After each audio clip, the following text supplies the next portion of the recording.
Buenas tardes, muy buenas tardes a todo el que se va uniendo a esta hora a la transmisión. El presidente Biden tomará medidas drásticas en las fronteras, al menos eso es lo que negocia para complacer a los republicanos y obtener el paquete de ayuda que está esperando para Ucrania. Buenas tardes a todo el que se va uniendo. Vamos a estar hablando de esto, qué es lo que se sabe, qué es lo que se está negociando en este momento, ahora mismo, justo, se está negociando entre la Casa Blanca y el Congreso para intentar pues aprobar este paquete de ayuda para Ucrania. Saludos a todo el que se va uniendo. Por supuesto, les pido que vayan compartiendo de inmediato la transmisión para que llegue a muchas más personas. Y bueno, saludar al abogado Ismael Labrador, que amablemente nos acompaña. Gracias, Mario. Gracias por tenerme una vez más aquí. Bueno, la agencia AP, una de las agencias más serias que hay de periodismo de los Estados Unidos, dice que la Casa Blanca y el Congreso están negociando este acuerdo de 110.000 millones de dólares. Repito la cifra para que se caigan para atrás: 110.000 millones de dólares de ayuda para Ucrania y para Israel. Los republicanos han dicho claramente que no van a aprobar un solo dólar hasta que no haya cambios drásticos en la frontera.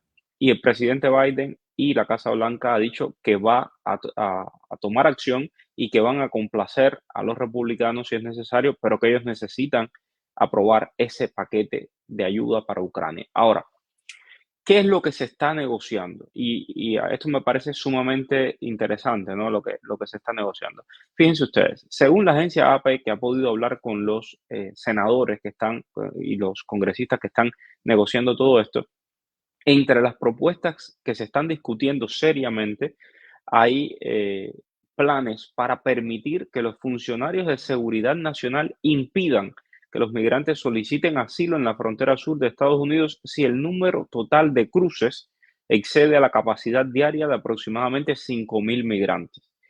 Imagínense ustedes que hay veces que pues se han incrementado hasta 10.000 migrantes por día. Bueno, lo que están negociando ahora mismo es que si, por ejemplo, pasan de 5.000 migrantes, pues ya se le elimina el derecho de las personas a pedir asilo y sean inmediatamente regresadas a México. Estamos hablando, por supuesto, de todos estos cruces ilegales que hay ahora mismo en la frontera. Y bueno, esta es una de las propuestas. ¿Qué le parece, abogado? Vamos a ir desmenuzando las diferentes propuestas. ¿Qué le parece esta propuesta? Yo creo que esta propuesta es bastante, yo no creo que sea una propuesta que pueda lograr pasar. Tú no puedes prohibir a las personas a pedir asilo completamente, porque eso es una ley de inmigración que tendrías que cambiar el código de inmigración en los Estados Unidos. Ahora, ¿qué puedes hacer? Poner obstáculos, como hizo Trump. El programa del MPP, que tenías que esperar en México, otros ciertos tipos de cosas, pero tú no puedes prohibirle a las personas completamente hacer asilo o pedir refugio aquí en los Estados Unidos. Entonces yo creo que ellos van a tener que buscar otro tipo de mecanismo para si las personas hay más de 5.000 al día, esos otros 5.000 o los otros 2.000 o 3.000 que sobrepasen los 5.000, entonces tal vez son enviados a México para otro programa o tal vez tienes que esperar otro día, pero no creo que puedan prevenirle por completo. Pero bueno, parte de lo que se está también negociando es un acuerdo parecido a este de permanecer en México, donde usted cruza la frontera y lo van a devolver y usted tiene que esperar el asilo en México. Esto es parte de lo que se está negociando. Otro elemento que se está negociando: se están debatiendo propuestas para detener a personas que solicitan asilo en las fronteras, incluidas familias con niños, con sistemas de seguimiento electrónico, es decir, con las tobilleras estas o con los celulares, para en caso de que no puedan probar su miedo creíble, pues sean regresadas a sus países de origen. Sí, esto es algo que se ha hecho, que se dejó de hacer. Al menos en la gran mayoría, muchas personas tenían celulares, igual que los Hancock Monitors, estos que son los que te mandan la señal de GPS. Yo creo que esto es algo bastante costoso, muy costoso para el gobierno de los Estados Unidos. Yo creo que por eso es que dejaron de hacer eso. No sé qué tan factible sea para ellos volver a implementarlo con la cantidad de personas que están entrando a los Estados Unidos. Y hay otro elemento que es sumamente llamativo, que se están estudiando formas de permitir que las autoridades expulsen rápidamente a los inmigrantes que han estado en Estados Unidos durante menos de 2 años, incluso si están lejos de la frontera. Usted está aquí en Miami, usted cruzó la frontera de manera ilegal y lo van a poder expulsar lo más rápido posible. Ahora, esas expulsiones solo se extenderían a aquellas personas que no han solicitado asilo, sin que no han hecho un asilo o que no fueron aprobadas para ingresar al sistema de asilo, según una de las personas que están informadas de estas negociaciones. ¿De qué se trata esto, Boa? Sí, esto es lo que siempre hemos hablado. Tú tienes que tener una protección para poder estar en los Estados Unidos. Las personas que tienen un parol de 60 días tienen 60 días legales. Las personas que tienen un parol de 15 días tienen un parol 15 días legales. Si tienes un parol de un año, estás bien, tienes un año para permanecer en Estados Unidos. Pero siempre es lo que dijimos, cuando se te acaba el parol de 15 días, tú estás ilegal en los Estados Unidos. El asilo es lo único que te va a proteger. Es lo único que te va a proteger. Si no tienes un asilo hecho, entonces corres el riesgo de que te deporten. Ahora, esto viene consigo con lo que ellos quieren hacer. Si tú estás aquí en Estados Unidos, tienes menos de 2 años y tú no has puesto una petición de asilo, entonces tú no tienes miedo de estar tú no tienes miedo de regresar a tu país. Esa es la lógica detrás de esta ley. Siempre hay un policy, una lógica detrás de cada ley, y yo creo que es esta. Si tú has estado 2 años en Estados Unidos y tú no has sentido la necesidad de hacer asilo, entonces que tú no tienes ningún problema con regresar a tu país de origen, porque tú en realidad no necesitas pedir refugio aquí en los Estados Unidos. Bueno, eso es algunas de las cosas que se están negociando. De hecho, se dice que las políticas se parecen mucho a las políticas de la administración republicana del presidente Donald Trump, que intentó reducir los cruces fronterizos. Pero fíjense la diferencia. Muchas de esas políticas de Trump fueron impugnadas en los tribunales y los jueces le dieron la razón a las organizaciones defensoras de los migrantes en contra de Trump. Pero si el Congreso es quien promulga esta ley, quien hace este acuerdo, se le daría a los defensores de la inmigración muy poco fundamento legal para cuestionar las restricciones para quienes buscan asilo, porque realmente el Congreso es quien hace la ley. Exactamente, exactamente. Y ahí es donde siempre hemos hablado, la ley de inmigración es controlada por el Congreso. Ahora, muchas veces el presidente a través de órdenes ejecutivas puede, en áreas que el Congreso no hay un tipo de choque con la ley, o el Congreso nunca se ha pronunciado con respecto a eso. Esos son temas constitucionales. El presidente puede establecer órdenes ejecutivas que maneja la inmigración, pero el Congreso es quien maneja la inmigración.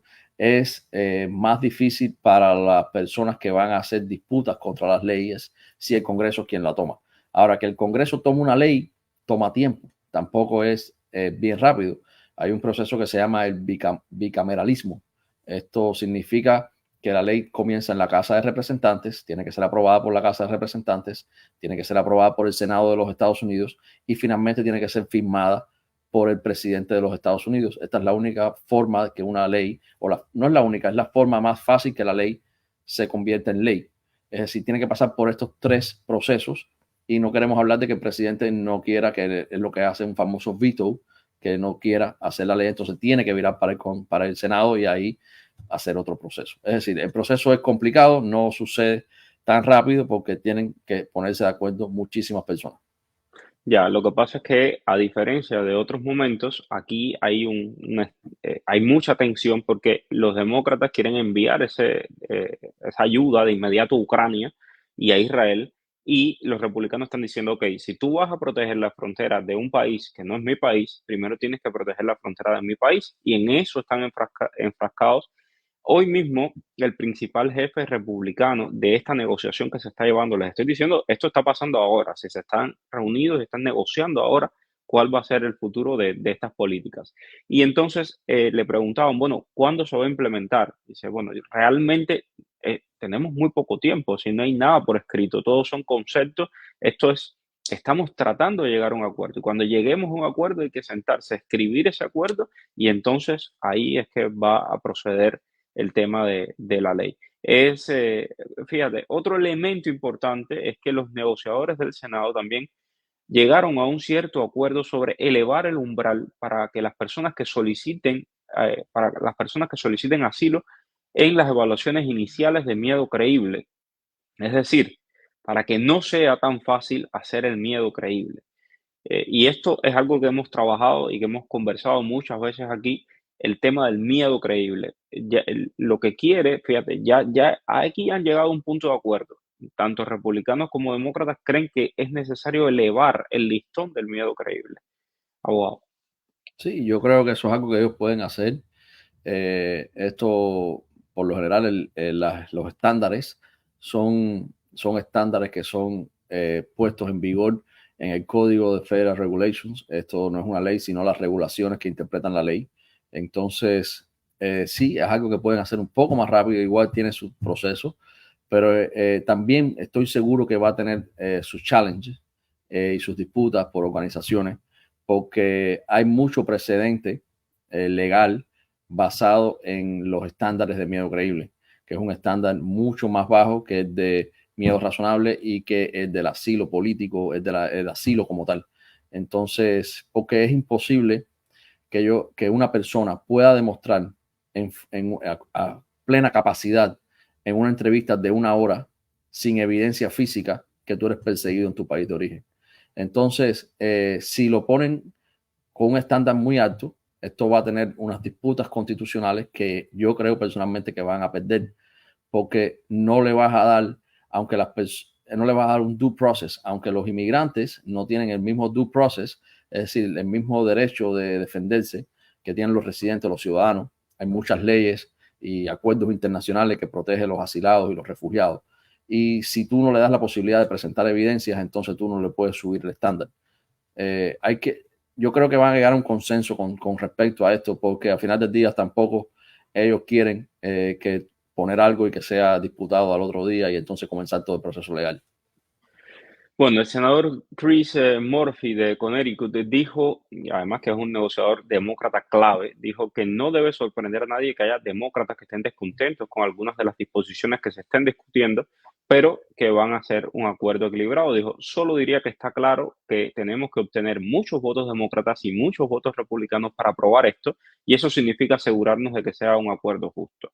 Se está negociando en este momento y por supuesto aquí les vamos a tener el minuto a minuto de lo que esté pasando. Con nosotros van a estar bien informados. Así que si todavía no te has suscrito a YouTube y si todavía no me sigues en Facebook, por favor hazlo. También estoy en TikTok y en Instagram. Bueno, vamos a los comentarios. María Oropesa. Buenas tardes, Mario Abogado. Gracias a ambos por su excelente trabajo como periodista y abogado. Bendiciones, Lulú. Un besito grande, Lulú. María Eugenia también. Te mando un beso bien grande. Y bueno, vamos a las preguntas. Bueno, vamos a ver por acá. Bueno, una pregunta que veo que se repite bastante. ¿Usted cree que haya problemas con el CBP-1 o con el parol que los vayan a eliminar? Pues es posible, pero nada, no, hasta ahora mismo está en vigor, es lo importante, es lo que hay que saber, sigue funcionando, así que no perdamos las esperanzas. Así el Ábalos. ¿Qué puede hacer la Corte? No me contesta a la moción de cierre. Tengo parol dado por ICE. Soy del 19. ¿Qué puedo hacer? Volver a enviar la moción, tal vez no la enviaste correctamente, tal vez no fue suficientemente, no tenía los argumentos legales suficientes para sostenerse en la corte. Entonces, no sé si lo hiciste con un abogado o no. Si no lo hiciste con un abogado, te recomiendo que la hagas con un abogado. Leia, una persona con residencia permanente en México sí puede aplicar a la CBP-1. Ahora, con el tema del paro humanitario, teóricamente no puedes aplicar porque tienes residencia permanente en México, aunque he visto personas que han llegado con residencia permanente de otros países. Pero si te pones de mala, lo que dice la ley es que no aplica. Pero bueno, vamos a ver, seguimos por acá. Vamos a las preguntas. Buenas tardes. ¿Qué pasa con los que están esperando citas si cierran la aplicación? Eh, Desafortunadamente creo que van a perder la cita y no les va a llegar nunca, pero esperemos que no pase eso. Ok. Ivette Álvarez, si eres residente y no pediste asilo, ¿qué pasaría? Si ya tú eres residente, eres residente. O sea, ya tú tienes un estatus legal, que fue lo que el abogado explicó. No te quedaste ilegal. Abogado, y ese ese cambio entre tener un parol, por ejemplo, y con una vez que pides la residencia, ya a ti no te deportan, ¿verdad? No, no te deportan a no ser que tú cometas un crimen. Ujú. Si tú eres una persona que, que cogen con posesión de cocaína, entonces tú vas a ser deportado de los Estados Unidos porque tienes que ser ciudadano para evitar esa deportación. Recordar que la residencia es permanente, no te van a deportar por trámites de inmigración, no te van a deportar porque no hiciste asilo, no te van a deportar porque tuviste un ticket de tránsito, pero hay crímenes que sí te hacen inadmisible: prostitución, distribución ilegal de sustancias prohibidas, parafenalia. Todos estos crímenes y muchísimos más te pueden hacer inadmisible a los Estados Unidos. Están más de 6 meses fuera de los Estados Unidos siendo residente, ahí sí puedes perder la residencia, pero no tienes nada que preocuparte por el tema del asilo y otras cosas. Ok. Arialis Cabrera, buenas tardes, Mario Boa. Me encuentro en México. Llevo 3 meses esperando la CBP-1. Tenemos el parol puesto. En caso de que me llegue el parol, ¿qué nos recomienda? Que hagas el proceso de parol y que vengas con parol. Ok, mi pasaporte me lo robaron en México. Tengo pronto la cita de CBP-1. Llévate allí con tu carnet de identidad, no vas a tener problemas. Digo, lo voy respondiendo rápido porque son preguntas que ya hemos Sí. respondido muchas veces. Entonces, para poder adelantar. El 3 de diciembre le llegó enseguida la autorización, yo estoy esperando el tema del paro humanitario. Eso puede pasar, sí puede pasar. ¿Qué tiempo puede demorar? Hemos visto gente que le llega en minutos y hemos visto personas que llevan meses. Así que solo paciencia. ¿Qué pasaría si eliminaran el paro? Esto lo hemos dicho muchas veces. Si se elimina el paro, se elimina ya. Se acabó. ¿Cambiarán los procesos de CBP-1? No sabemos si van a cambiar los procesos de CBP-1. Esperemos que no. Esperemos que estos sean para los que están entrando ilegalmente a la frontera de los Estados Unidos y no para el CBP-1. Ojalá y la administración pueda mantener el CBP-1 y ampliarlo incluso, mientras que cierra de verdad lo que sí están cruzando de manera ilegal, que es una riada de gente. Mario, mi pareja tiene pasaporte jamaicano, yo no. Yo tengo puesto el parol, pensamos casarnos. ¿Ella podría entrar en el parol? Siempre y cuando le han hecho una petición de parola a ella también, sí. Ok, seguimos por acá. Si soy cubana y entro con la cita de sí, pero igual tengo la residencia de México, ¿me afectaría en que me den parol? No te afecta para nada.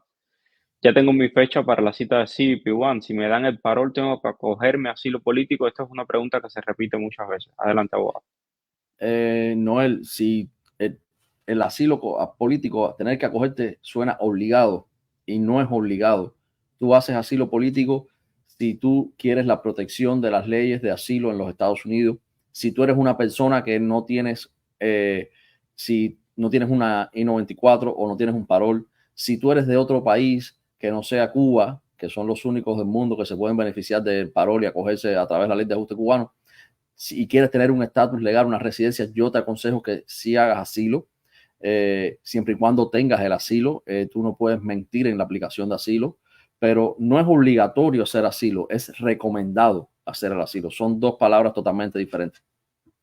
Me preocupa muchísimo la situación de los venezolanos y de otras nacionalidades, por ejemplo, nicaragüenses, mexicanos, gente de otras nacionalidades que están haciendo la CBP-1, entran a Estados Unidos con un parol y ya, y no hacen más nada. Tienen obligatoriamente que hacer un asilo, digo obligatoriamente en el buen sentido de la palabra. O sea, es la única vía o la vía más rápida para poderte regularizar en este país. Eso es muy importante y no veo mucha información al respecto. No porque te hayan dado un parol a la entrada allí con la CBP-1, quiere decir que ya tú tienes permiso para residir permanentemente en Estados Unidos. No es así. Tienes que hacer tu proceso de asilo para que puedas tener un camino hacia la residencia permanente. Abogado. Sí, definitivamente. El asilo es el camino más común y más conocido. Si tú entras legal a Estados Unidos, de Venezuela, de Nicaragua, de cualquier otro país, y estás legal aquí en Estados Unidos con tu entrada ilegal, también te puedes beneficiar de un ajuste de estatus. Si te casas, si tu mamá o tu papá te pone una petición familiar y tú coges la residencia por esa petición familiar. Si tú eres víctima de un crimen en los Estados Unidos, de asalto, de extorsión, encarcelamiento involuntario, prostitución a la fuerza, hay muchos crímenes. Si tú eres víctima de un crimen, tú puedes obtener la residencia en los Estados Unidos. Si tú eres víctima de abuso doméstico porque tu esposo o tu esposa residente o ciudadano te golpea, tú puedes acogerte a las leyes de Estados Unidos y obtener tu residencia en Estados Unidos. Hay muchas vías para obtener la residencia en Estados Unidos. Lo que sí es recomendado que si tú entras legal y tú no eres cubano, tú hagas y comiences a pensar rápidamente cómo obtener la residencia. Ok, tengo aquí a Marlon Tamayo. Si tengo ciudadanía española, ¿puedo aplicar a la cita de CBP-1? Sí, por supuesto. Puedes aplicar y hemos dicho también que conocemos el caso de un ciudadano español que quedó retenido allí, porque recuerden que todo esto depende de la discrecionalidad del oficial de inmigración. Si el oficial de inmigración dice, bueno, tú eres ciudadano español, ¿qué haces aquí pidiendo refugio, pidiendo asilo? Te va a mandar, te puede mandar para tu país, si él lo tiene presente. Entonces, sí puedes aplicar. Tenemos casos de personas que han pasado sin problemas y tenemos casos de personas que las han dejado detenidas. Mi mujer dio a luz en México esperando la cita que tengo que hacer para poner al bebé en la aplicación. Tengo actas de alumbramiento, necesita pasaporte para poder cruzar la frontera con CBP. Preséntate, añádelo a la cita con el nombre de él y preséntate en la frontera con los documentos que tengas el día que te toque la cita. Hola Mario, en 3 días 6 por CBP. Me dieron una I-862 primera casilla. Quisiera saber si aplico para la ley de ajuste cubano con eso que me dieron y qué es lo que me dieron. No, no aplicas la ley de ajuste cubano con eso que te dieron. Eso que te dieron es un NTA, es un aviso de comparecencia. Con la primera casilla significa que tú eres un arriving alien, es decir, tú entraste por la puerta, no cruzaste el muro. Esto te da la posibilidad de haber tenido un I-94, un récord de entrada y salida de los Estados Unidos. También te da la posibilidad de que hayas tenido un parol. Ahora, que no te lo dieron no significa que no lo emitieron. ¿Dónde está ese parol? Posiblemente en tus récords de inmigración. Ahora, si nunca existieron y nunca los tuviste, entonces ahí hay que hacer una lucha con UCIS a la hora del año y un día, demostrándole que tú tienes un NTA con primera casilla, es decir, un arriving alien, y que no tiene lógica, por ende, que tú no tengas una I-94. Entonces, es lo que hay que hacer. Pero lo primero es solicitarte un FOIA para ver dónde está tu I-94 y tu parol. Ok, tengo por aquí a Denier Canto, dice, hola Mario Abogado, mi papá y la esposa están en México, tienen problemas de salud, implantes de cadera, entre otras cosas. ¿Pueden pasar por la frontera sin tener cita? No, No, no lo pueden hacer. Si lo hacen, le pueden dar o una I-220A o una orden de deportación. Hola, cometí un error al firmar el formulario I-765, puse el mío en vez de la persona que lo solicita, lo hice por la página de USCIS del solicitante, mandamos carta a USCIS explicando el error y la corrección. tienes que esperar, Miranda. Tienes que esperar entonces a ver cuál es la explicación que te dan. Magela, hola Mario, si tengo puesto el parol y me entrego en la frontera y me dan una I-220A, ¿se pierde el parol para cambiar el estatus? No, si tienes parol, si te dan el parol después que entraste a Estados Unidos, ya ese parol no sirve para nada. Importante saber, las personas piensan que con la I-134A te dan un parol. A ti no te dan un parol. A ti te dan un autorizo de viaje para venir a Estados Unidos, un Advanced Travel Authorization, un autorizo de viaje adelantado para venir a Estados Unidos. Una vez que tú pones pie en Estados Unidos, CBP, aduana, en su discreción, te otorgan un parol. A ti no te dan un parol, tú no te ganas el parol. Ok, es así. Hola Mario, a mis padres les llegó el parol y mi mamá incluyó a mi papá en el grupo de viaje como han recomendado, ya que él tiene ciudadanía española, pero no le autorizaron el viaje a él. ¿Qué podemos hacer? Yo lo fui a traer el año pasado y le cancelaron el ESTA, le negaron al entrar. ¿Sería por eso que lo cancelaron? Es muy posible, es muy posible. ¿Cuál es mi recomendación? Vuelve a hacer el parol. Ahora tu mamá va a tener que esperar con él para venir a Estados Unidos. En este punto, la mejor opción es que tu padre sea reclamado por tu mamá cuando entre a Estados Unidos o que venga con una visa de turismo, que aplique con una visa de turismo en otro país y entre con la visa de turismo a Estados Unidos. Ok, vamos a ver, sigo por aquí. Mm. Si yo tengo mi cita aprobada y cierran la CBP-1, ¿qué pasaría? Bueno, ya esto lo explicó el abogado. Si lo cierran, pero hay que mantener la fe en que no lo van a cerrar. Nelson Amador pregunta, por cuánto se demoran los abogados de Gallardo en responder acerca de una petición familiar que han puesto, que quieren poner un contrato, que han puesto un contrato y quieren saber cuánto tiempo más o menos se demoran en responder los abogados. ¿Cómo que responder los abogados? No entiendo lo que me quiere decir. Sí, que le pusieron que su familiar estuvo y hizo un contrato con los abogados y quisiera saber cuánto tiempo se demora en que, en que le den una respuesta de cuál es el trámite que tienen que hacer y demás.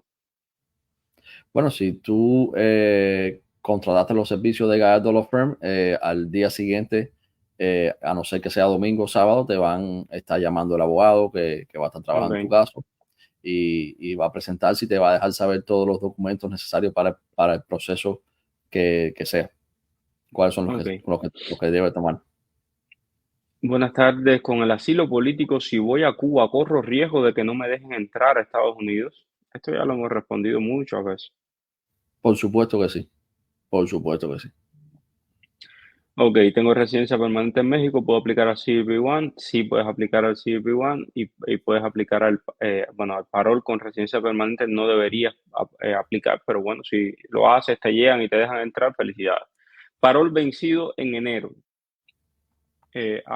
Aplicó, parol vencido. En enero aplico y me llegó el NTA segunda casilla. Los luteranos me dijeron que aplicara y luego mandaban a cerrar la corte. ¿Qué debo hacer? Que aplicara la ley de Cerrar la, ajuste cubano, me imagino. sí, exacto. Todo depende si tienes la corte en el sistema o no. Muchas veces te llega en el NTA, pero la corte no aparece en el sistema. Si no te aparece en el sistema, aplica. Si te aparece en el sistema, manda el cierre de corte primero. Ok.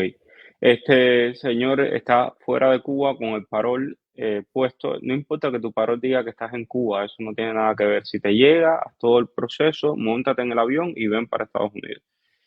Ok, seguimos por acá. Mi pregunta es si hay una persona ajena a mi aplicación de CBP One, pero conoce todos los datos de mi registro, ¿puede hacer algo en contra para que no me llegue la cita? No, no sé, no tengo idea si puede hacer o no. No creo que pueda hacer nada, porque eso es una cuestión que maneja el Departamento de Seguridad Nacional. Es lo mismo que con los otros, de que si pagas y que si no pagas.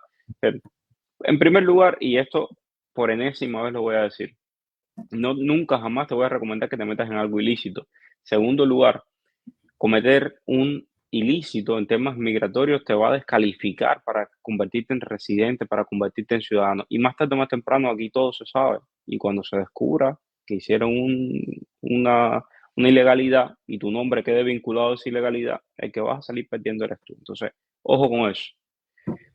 Si mi hijo fue secuestrado en México, ¿puedo presentarme en la frontera? Puedes intentarlo y decir que tienes miedo en México, pero tienes que estar consciente que vas a ser sometido a un miedo creíble. Ujú. ¿Qué tiempo de límite tiene la cita? Llevo 3 meses y nada. Conozco gente que llevan 6 meses y nada. Así que 3 meses todavía te falta tiempo. Se puede viajar con el parol humanitario el día 5 de enero si el pasaporte se vence el día 11 de enero.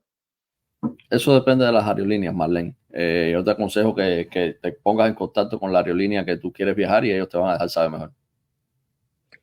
Mi primo, bueno, tiene la dirección en México, en Cuba, pero está en México, tiene el parol humanitario. No necesitas cambiar nada. Sencillamente esperar y cuando le llegue su parol humanitario, pues viajar. Ok, ¿se ha dicho algo si se tomarán medidas con el parol? ¿Sabe algo, abogado, acerca del juicio del parol? No, hasta ahora no hay nada nuevo. Nada nuevo, todo se mantiene igual. Tengo por aquí, ya le puse la reclamación familiar a mi papá, él tiene ciudadanía española. ¿Podrá pedir una visa de turismo? Claro, por supuesto que sí. Y la están dando por 10 años a los ciudadanos españoles. Conozco varios casos que Sí. me han escrito para hacerme saber que les han dado la visa de turismo. Hace 2 o 3 días me escribió una cubana para contarme que había sacado su visa de turismo en Guyana y otras personas, porque como Guyanas tienen más facilidad para viajar, y otras personas las han estado sacando en Panamá. Bueno, se nos acaba el tiempo. Gracias, abogado. Mañana viernes nos encontramos aquí, seguimos conversando. Gracias, Mario. Hasta luego. Nos vemos mañana. Gracias a todos y pendientes lo que vaya a pasar con la frontera, con el gobierno de Biden, se lo vamos a contar aquí, así que suscríbase al canal de YouTube, no deje de seguirme en Facebook, por favor, y de compartir este video. Gracias, mil. Dime cuál es el periodista que está en el boom. Es Mario Blanco. El periodista que te trae toda la información. Es Mario Blanco. El periodista de la radio y la televisión. Es Mario Blanco. Habla de temas cubanos hasta de migración. Mario Blanco. Oye, dale, conéctate y comparte, comparte. Déjame un like. Dale like y comparte. Dale, conéctate y comparte, comparte. Déjame un like y comparte.